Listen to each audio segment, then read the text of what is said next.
Okay, we're on to video 5, beans and legumes. Now, for about 50 years of my life, I thought that beans were a health food. Cheap protein, good fiber.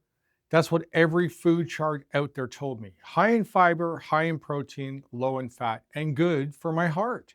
Good for your gut. Good for the planet. Every dietitian, every government food guide, practically every single doctor will tell you beans are one of the healthiest things that you can eat.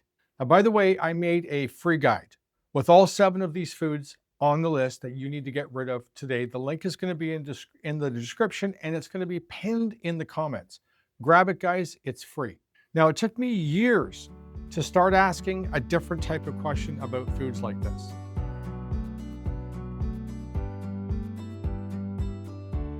Not, is this a health food, but is this healthy for me?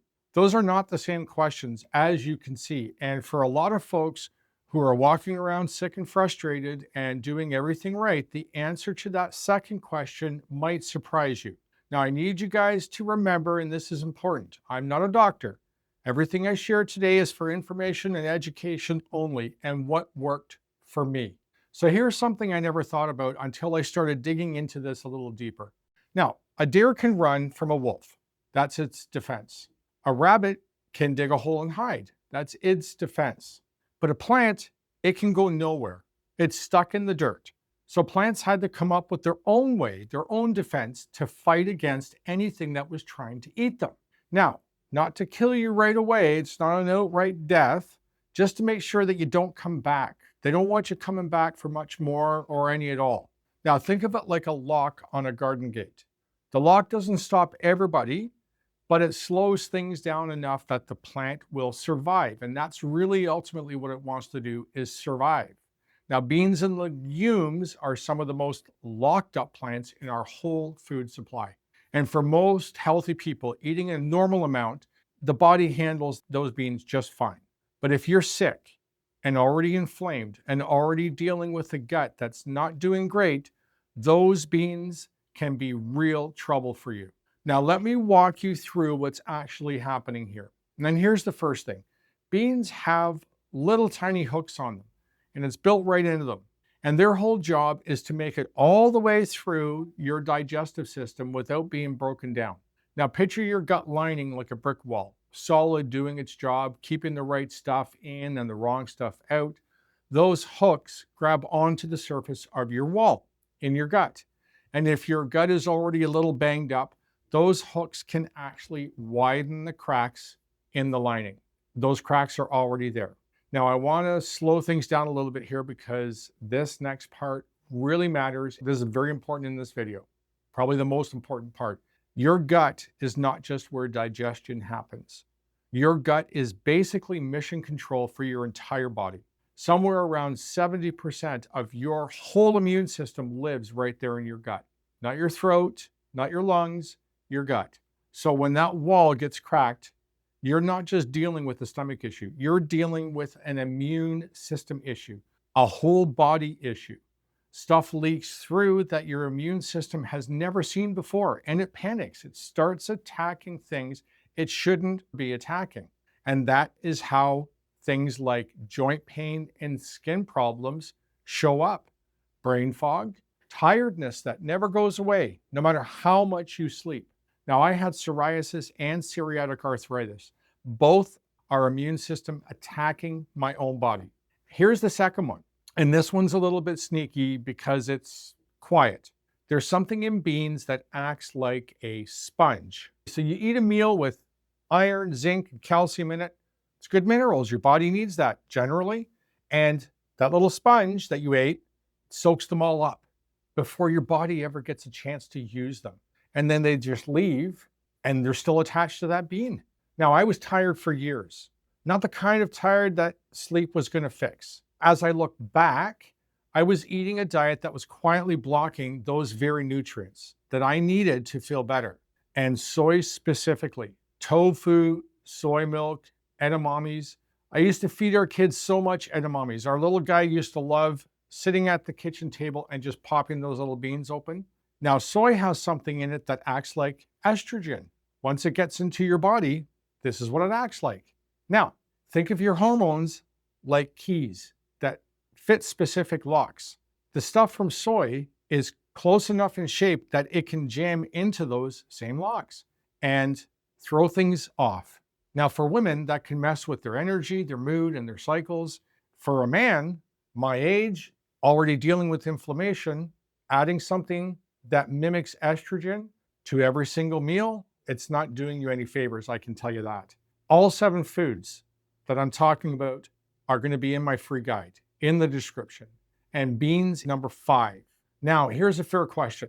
And I used to wonder about this myself. Now, cooking beans, cooking them for a long time, making them nice and soft, boiling them well, breaking them down to get rid of those little hooks that we talked about. So a well-cooked bean isn't the same as a raw one. But here's the catch. If your gut is already damaged, if your immune system is already running hot, even what's left over is enough to keep that fire burning. The fire doesn't need a big spark, it just needs a match.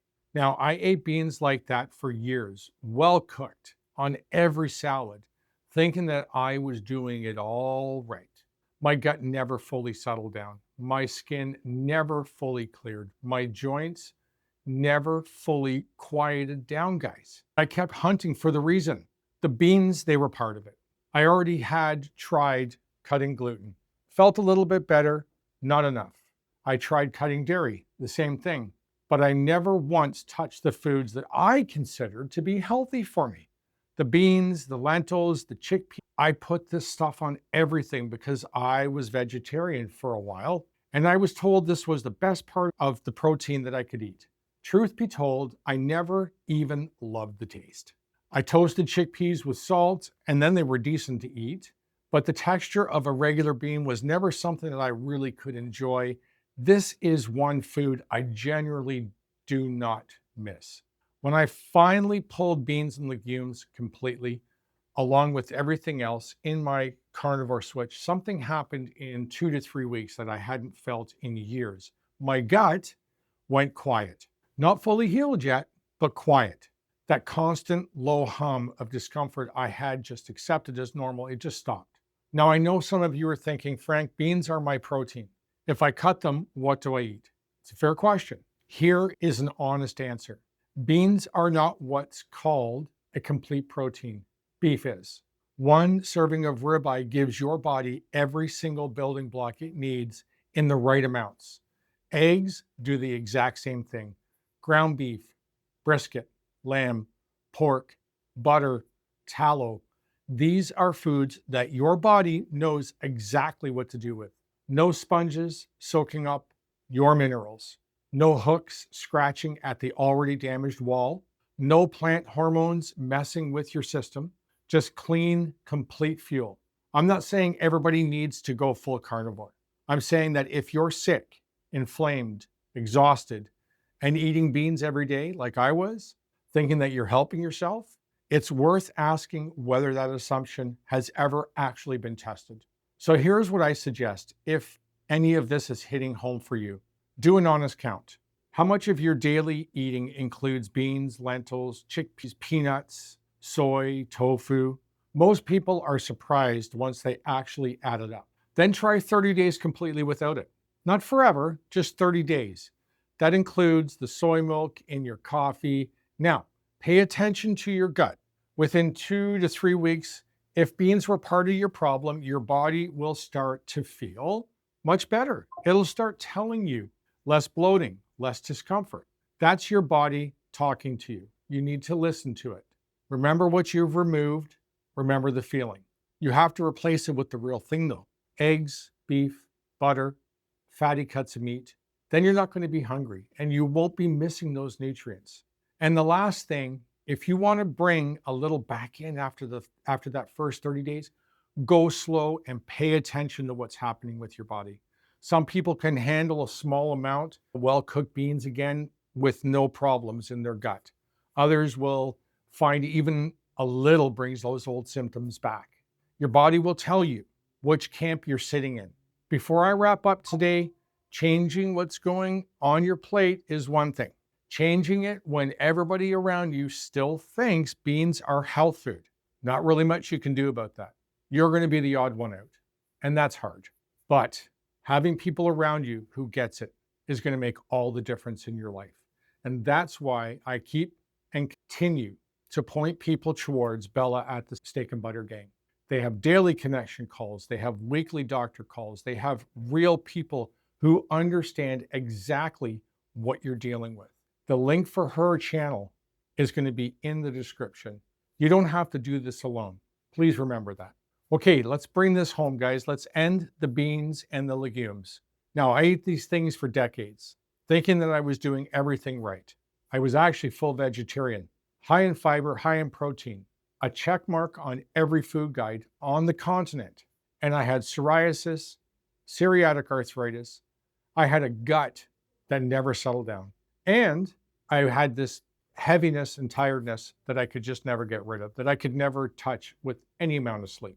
The beans weren't the whole reason, but they were certainly a part of it. Plants build their own defenses.